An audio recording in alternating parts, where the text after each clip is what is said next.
Superheroes have the tendency to hook up with one another, either in a film or in the comics. It happens quite a bit. I mean, it's only natural that these superheroes have super hormones as well. What do you expect? What's going on, guys, and welcome back to Top 10 Nerd, the nerdiest channel on the internet, hands down guaranteed. So here to break down 10 more weird hookups in the Marvel Universe. I'm Taylor McWatters, and here are the top 10 weirdest Marvel hookups, part 3. Yes, we are already on part 3.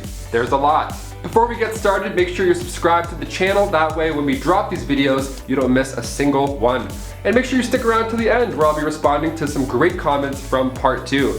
Now let's get into it. Kicking off the list at number 10, Christine Everhart. We start in Iron Man 1, released back in 2008. The film that kicked off the MCU pretty much. We have Robert Downey Jr. as Tony Stark, having a great time in Vegas, as most billionaires do. After being approached by Christine Everhart after winning his Apogee Award, she conducts an on-the-spot interview with Stark, asking about the nicknames that have come to light during his military weapon deals. Nicknames like Merchant of Death or the Da Vinci of our time.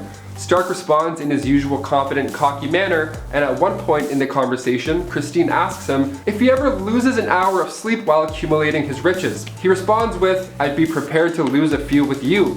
And it works! This reporter ends up sleeping over at the Stark Malibu mansion and is greeted by Tony's future wife, Pepper Potts, where she refers to her as trash. Now, of course, the scene is to set the character for Stark, but Christine still wants to take him down. She's the only one left sitting after Tony announces that he is Iron Man at the end of the film. Number 9, Juggernaut and She-Hulk.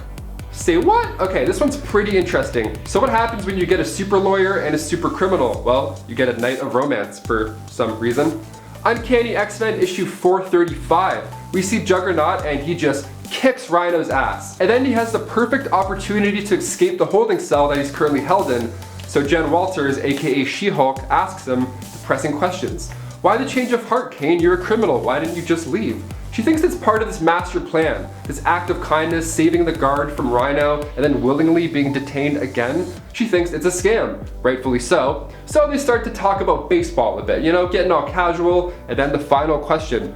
Jen goes, "What do you think about women's rights?" He smiles, she smiles, and then we get this glorious next shot. The shot where they're in bed, like the wall is broken, the nightstand's just on the ground, the lamp's messed up. The place has gone to shit.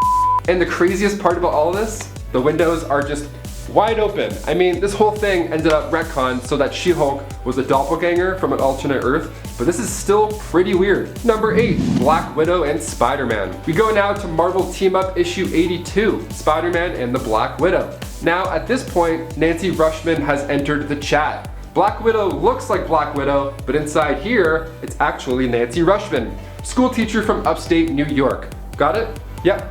Cool. The issue begins with Nancy outside when a couple of New York punks, try and steal her bag. Spider-Man, of course, swings in and saves the day. Mostly he starts the thugs off, and then Nancy delivers the final blow, saving Spider-Man back. Nice. He sees the Black Widow suit in her bag, but she doesn't even know what he's talking about. She is fully convinced that she is a school teacher and not, in fact, Black Widow.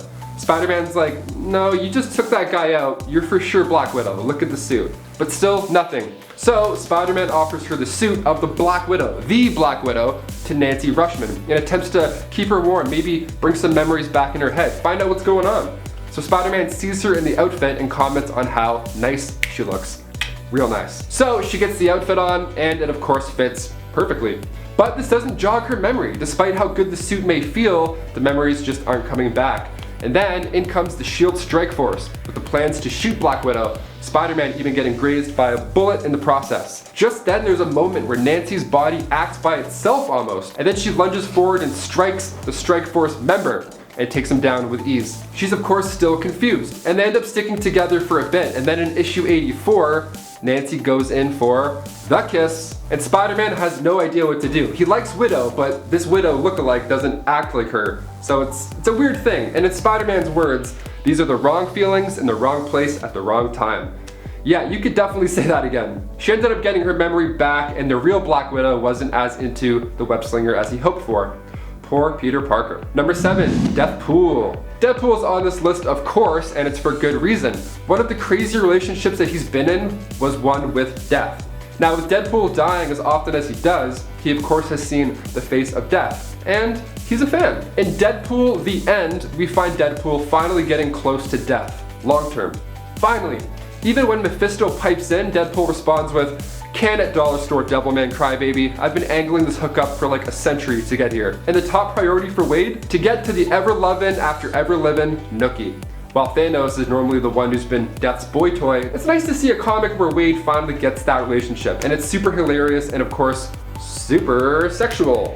A lot of innuendos in that one, check it out. Number 6, Iron Man. The stud has for sure had a few hookups in his day, but one of the most wild one-night stands has to be from Iron Man 3. We start the movie in a flashback to New Year's Eve of 1999. We have Tony, again before he's a superhero, so he's just super rich and cocky, and of course uses those skills to persuade the scientist, Maya Hansen. Stark actually bailed on his meeting with Aldrich Killian for this night with Hansen. And of course, Killian's character arc began this night being upset at Tony for giving him the cold shoulder. The next morning, Maya wakes up to no Tony beside her, rather a note. And those two ended up being the masterminds behind Project Extremis, which of course caused a lot of trouble. And it all came down to that one fateful New Year's Eve back in 1999. Not a good call. Not a good call, Tony. Number 5, Howard the Duck. Our boy Howard the Duck was in the final lineup for Avengers Endgame. Check it out. So of course I gotta talk about his love life too. In one scene in the movie Howard the Duck, Howard gets close to the singer Beverly Switzer, like in bed close, real close. Now we might not see this exact scene in future Marvel movies, I mean I hope we do. Could you imagine if they did? I mean it's one thing for two soups to jump in the sack, but Howard the Duck, he's a duck. Too weird for me and my friends, too weird, I don't know about this one. But if you want to see what Howard the Duck is all about in full force, for sure watch his movie. It's a classic 80s flick, which just got the whole 80s thing. Got Michael J. Fox in there. It's great. And also the practical effects for Howard the Duck make this cute scene extra creepy. It just doesn't look very comforting. And number 4, Spider-Man and Black Cat. Peter Parker, of course, is the web-slinging friendly neighborhood hero and does what he can do to keep the people of New York safe. The little people. But underneath all of that, he's still just a young dude. And it's one thing to have a recurring villain, somebody that matches the hero's abilities, you know? Usually the villain will end up having a similar story, so that the hero and villain relationship is kind of even, right? So when it comes to Black Cat, she of course has been caught by Spider-Man many times, being a cat burglar and him being Spider-Man. They will definitely jump into each other. They have this weird relationship, but it's super interesting. Like he's a hero, she's a criminal. I'm actually still waiting to see a proper Black Cat Spider-Man dynamic on the big screen. They're close. They're very close to getting him. He even told her his real name. So Black Cat, aka Felicia, was a cat burglar just like her dad. But after she dates Spider-Man, she starts to become the good guy, and it's awesome. She's always fascinated me as a character. This relationship, even in Spider-Man PS4, their relationship and how they work together causes some raised eyebrows with MJ. Peter's like, yeah, me and Black Cat are doing this cool DLC mission together. And she's like, oh yeah, cool. Be back before 11. Have fun with Black Cat, the lady who might be the mother of your kid. Also, you might have a kid, so that's neat. Cool, I'm gonna go watch The Goonies on Blu-ray. See ya tomorrow, I guess.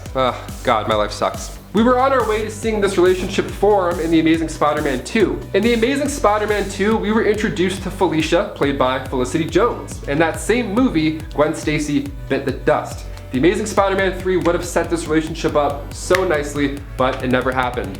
Bye, Felicia. And number 3, Wolverine. A lot of people overlooked this moment from X-Men Days of Future Past, but it's actually a great example of who Logan is deep down. In Days of Future Past, Logan's mind was sent back in time to 1973. That's a while back, so he can prevent Mystique from killing Trask. Now, the second he wakes up in this past, it's meant to be a comedic moment. He's in a room that's decked out in 70s gear, and he wakes up next to a woman in a waterbed. A waterbed? I don't know how anybody could sleep in those things. Imagine having a few drinks and then laying in a waterbed. Oh my God, I threw up so quick.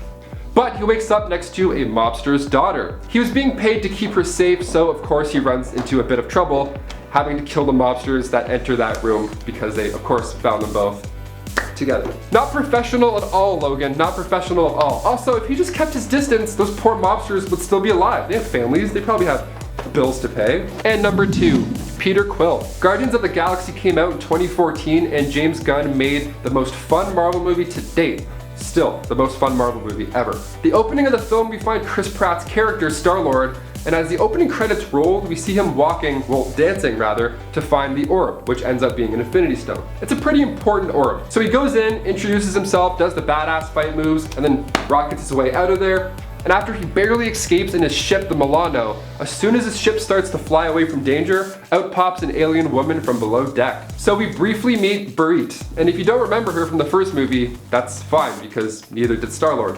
In fact, he didn't even remember she was on the ship. I mean, of all the times to have a one-night stand with an alien, right before a big heist, this guy's crazy. Come on, Quill. And finally, number 1. Ant-Man and Beetle. Now, of course, whenever I read issues with Ant-Man now, I see it as Paul Rudd. Naturally, I mean, he's so lovable and charming, of course. Paul Rudd lives rent-free in a lot of our heads. Guaranteed. I think to myself, what would Paul Rudd do? At least twice a day. We gotta talk about it more. Paul Rudd was cast to play Ant-Man in his first MCU debut, of course, back in 2015 in Ant-Man. He plays Scott Lang in the movies because I think people aren't really too fond of Hank Pym. Good idea. So when I read the issue with Scott Lang's Ant-Man and Beetle, I was sitting up. I was like, yeah, this is Paul Rudd. They even wrote it in a way where it's like really comedic and the timing between the shots, it's amazing. Heroes and villains hooking up, that should be a show. Screw The Bachelor in Paradise, what is that? I want to see the good and the bad doing the ugly. Every Thursday at 9 p.m, that's when I want to see it. Right before Friday, so we all come in the office and we're like, see you Ant-Man hooked up with? It's like, yeah dude, awesome, unreal. I want it. In Ant-Man Last Days issue 1, we find Scott Lang as he bumps into Beetle at a club. Ant-Man's like, whoa, you tried to kill Iron Man. You're gonna go to the authorities, madam. And she's like, Scott, relax, that was like 3 weeks ago. Hashtag old news. So they start talking, Scott buys her a drink, and then Scott tells her something Cap said. If you want to be an Avenger, you do not sleep with supervillains. And then this is the next page showing Ant-Man just sitting in boxers in bed with Beetle, with the line, I'm so sorry, Captain America, which I can just hear in Paul Rudd's voice. Like it's so funny. And also his damn helmet is still on. He just looks so silly. He's got like a 12 pack and he's just sitting there with his helmet. He's like, oh, what a crazy night. And then Beetle wakes up and says, oh, you're still here? That's weird.